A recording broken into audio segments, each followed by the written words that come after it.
Coming up, we have your March 2023 Las Vegas real estate market update.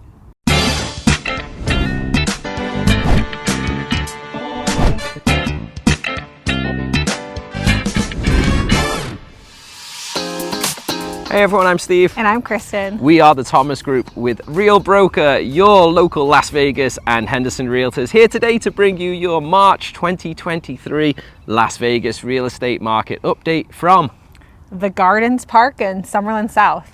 Yeah, one of the things I love about Summerlin is it's basically built up throughout, they call it little villages. Yeah. And between each of the villages, they've got trails, walking trails, and also parks.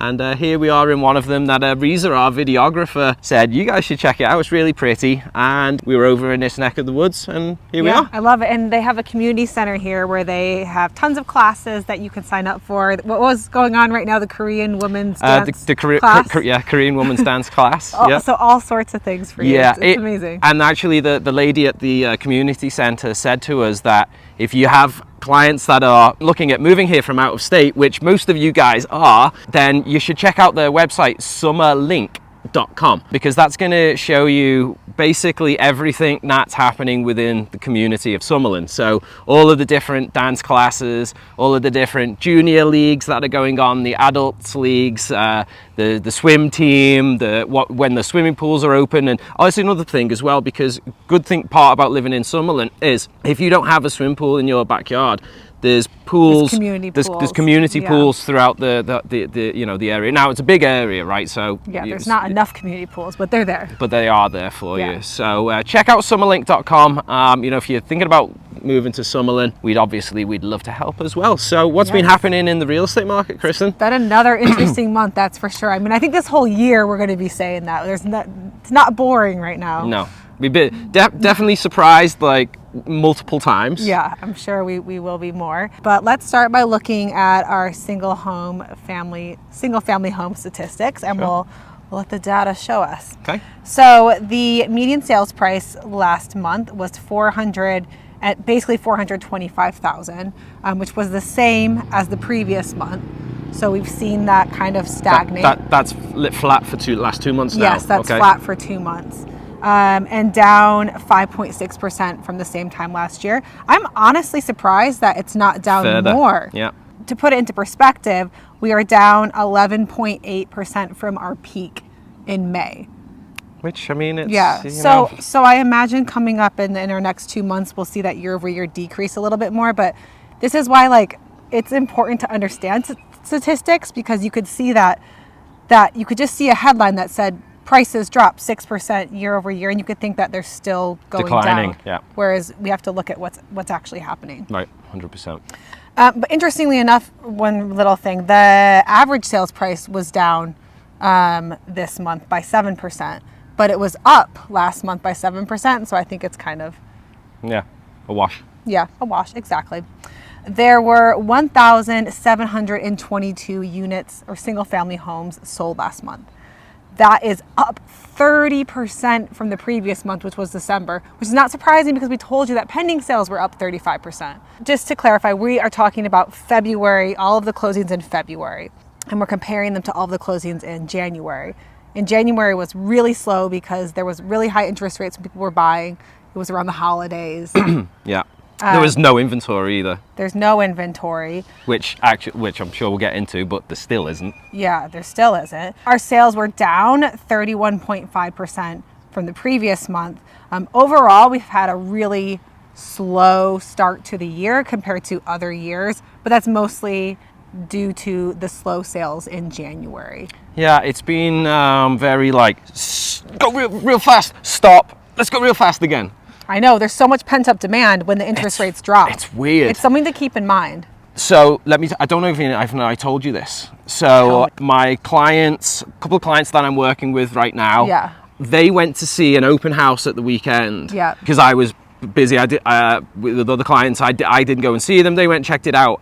And they told me loved it. I called the listing agent last night and was finding out, you know, where we need to be competitive with our offer and stuff, because it was priced really aggressively. This was in Summerlin, actually just down the road, not far from here. Have a guess how many showings they had on the first day. First day it hit the market, first day available for showings. Have a guess how many showings? 5. 65 people came through the house. Whoa. Have a guess how many on the second day? Okay, 30. 45. Wow. 45 people came Wow. through. So to add to your point about like demand, if you've got a property that looks nice, Yeah. right, that's clean, fresh, it doesn't need to be necessarily updated. If you've got an updated house, like that's what everyone's looking for, but if it's decent and it's priced well in this market, even though interest rates are wherever they are now, you know, 6%, 7%, they're still selling. Yeah, there is demand there. And they've got multiple offers on it as well, that property as well. It's just so strange. But I think the reason that there's no inventory is because, well, the conversation that I've been having with sellers is, well, interest rates are so high and now they have to buy a place somewhere else, and when they're running the numbers based on what they're paying currently and stuff, it doesn't make sense. Now, of course, people always have to buy and sell and move regardless, but there's not enough people that are swayed to move right now. Right. So where's that going to lead the rest of the next few months? Yeah, it's going to be interesting. Sure is.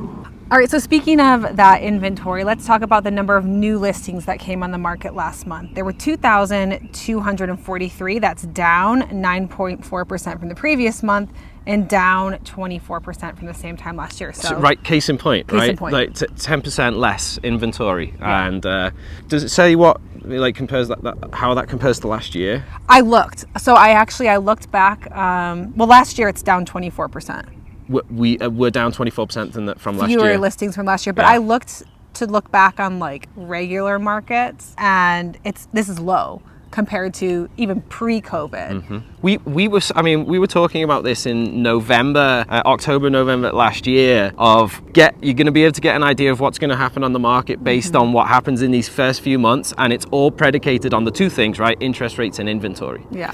And inventory isn't increasing. So for those people that are watching, which I'm sure there's a few people out there that are thinking the market's still going to crash, it's supply and demand.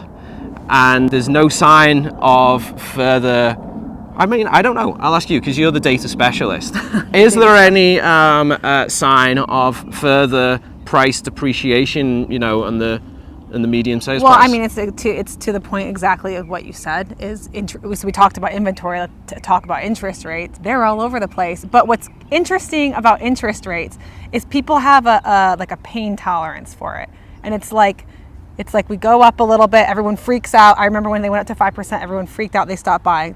Then we get used to it. And then they go up a little bit, everyone freaks out and stops buying, then we get used to it. And they go up a little, you know what I mean? The interest rates, they've gone down a little bit in the past weekend. Well, we can get into that even about with the Silicon Valley Bank, and but interest rates have gone down slightly, and now I imagine that's going to spark a little bit more demand, but they've been going up, but the demand's still there. That's what's surprising to me. I'm just going to say I don't know anymore. Yeah. I know nothing. No, we don't know anything. We're just speculating, and obviously you can get the opinion of, and please do get the opinion of many different people and come to your own conclusions. But I guess what I'm telling you about this increasing level of tolerance is that, you know, I mean, I think a lot of our mortgage people tell us rates are going to come down, but you know, if they stay at 7, I see the demand at 7 still. All right, so let's take a look at the available inventory. There were 4,665 homes for sale last month. That's down 14.4% from the previous month, so we're seeing the inventory shrink. It's up 167% from last year, but we can't even compare it to last year because it was such a crazy time still. It was crazy up until June, just to give you some context. Oh, you know what I missed? The pending sales. Pending sales were up 10.5% from the previous month. So that's pretty significant. I mean, I imagine... because last month it was up 30%. 30%, right? yeah. The pendings were up 35%, and obviously some things cancel. Yeah. So the fact that they're up 10.5%, I mean, we're just going to see that increase. It is normal as we move into the spring to have our sales increase as well. And very last thing I want to talk about is the months of inventory. This is insane. We're sitting at 2.7 months of inventory. Seller's market. Like, It's weird though, because it's like traditionally this would be a seller's market, but sellers are still giving concessions for a lot of the homes. yeah. It's bizarre. It's yeah. almost like the prices are like artificially inflated by concessions. You know what? I was going to talk about that when you were talking about the average and the median sales prices. I was going to say I actually think that that's probably a little bit lower. Yeah. Because what you don't see when those sales prices are published is what the seller's concessions were to the buyer. Now, when we talk about concessions, what we mean is basically money that the seller is giving you, whether that's to do an interest rate buy down, to help towards your closing costs, however you wish to use the money, that's what we call a concession. But you're not seeing that reflective in the price. And typically, concessions are between 3 and 9%. Yeah, 9% would be really high, but yeah, it happens. Yeah. But so, you know, if we're at, let's I mean, I would say the majority are at 3. 3, yeah. A lot of loans don't let you go past 3% seller concessions. So I would say 3% is a fair. Yeah, that's so. If you know, we can probably say that the market is 3% less. Yeah, that's a good point. That's a really good point. And the same thing's actually happening with new construction too. Obviously, they don't want to hurt the price of all the homes that have already sold. You know, anything that's under contract, they don't want to hurt appraisal values. So they're doing similar things. I mean, with new construction, you can almost guarantee you're getting all your closing costs covered. But interestingly enough, you guys, the concessions are slowing down and stopping for new construction. I mean, that's pretty significant. Yeah, I mean, there's been a really hot time to purchase new construction, and now, you know, they've sold it all. They slowed down on the building. Yeah. Right, and as we said, throughout all of this, there's still been pent-up demand, and there's still been homes selling, evidently, as we keep discussing. Yeah, exactly. Sorry, I was just going to talk, because when you said about appraisals, yes, I just wanted to share an experience, and I know there's a lot of local real estate agents and agents around the country that watch our channel. Let us know in the comments if you've been having appraisal issues, because I've been seeing it.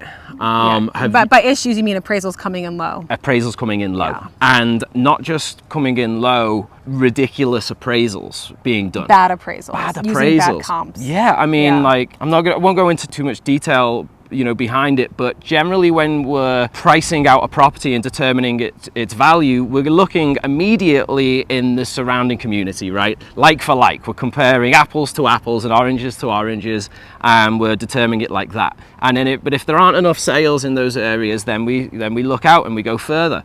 Well, I've seen on multiple occasions where there's been plenty of sales that can be used within this one area, but the appraiser's gone 2 or 3 miles away. Yeah. And picked a comparable property out there, and this all has a knock-on effect, and basically they've been coming in low, and at that point, you know, you can cancel the contract, pay the difference. But I'm interested to hear if other people have been having the same issue that we have, because I believed that, you know, that the appraisers would be using the value of course, recently sold homes, and they are using that, but the amount of value that they're depreciating them by is way more than what the market has depreciated by. Yeah, which is interesting, because when the market was increasing, they were not. I've got so many problems, like with appraisals. But it's a good reminder just that appraisers are people too. Like, I think a lot of people, you know, put them up on a pedestal, which they're very knowledgeable, and, you know, they have a reason that they do things, but they're just people, right? Another thing as well about appraisals, right? I've been selling real estate for 8 years.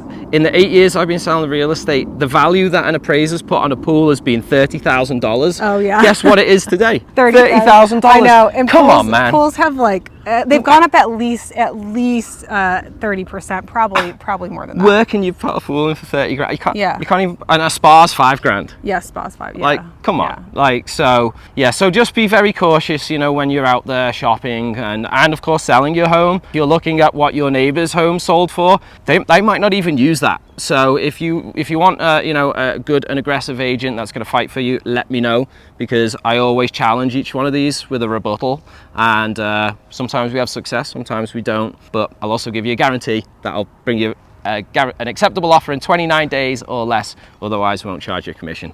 Great information though, Steve. I wanted to add one more thing in before we get to condo and townhomes and talk a little bit about luxury sales, since we do have quite a few clients looking in the luxury sale market. And I don't know if you're seeing this the same as I am, but the inventory is like, there's nothing. And the luxury market's been doing really well. Well, it's actually down 37% from the like total year-to-date sales is down 37%. Oh, that doesn't surprise me. Yeah, but I mean the market as a whole is down 32%. Right. So it's kind of, I mean, it's but it's still doing really well. Like, it's not like people have stopped buying. Right. But there again, there's no inventory. So yeah, if you got a luxury home for sale, if you're pricing it correctly, there's buyers in every single price range right now. Exactly. Yeah, good point. All right, let's quickly move on to condo and townhomes. The median sales price last month was $255,000. Again, unchanged from the previous month, and only down 1.9% from the same time last year. Wow. We're down about the same. We're down 10.5% from the peak in May, where we were at 285,000. There were 454 units sold last month. That's up 13.1% from the previous month, down 32% from the same time last year. So we're not seeing the condo and townhomes increase quite as much as single family homes, which is a little bit interesting. Yeah, but it always seems to be one of the, like... It does. So it does. I guess we'll see next month. Next month, yes. Pending sales are up 7.3%. So we will see a small increase, but we're not quite at the 10% increase in pending sales that we saw on single family homes.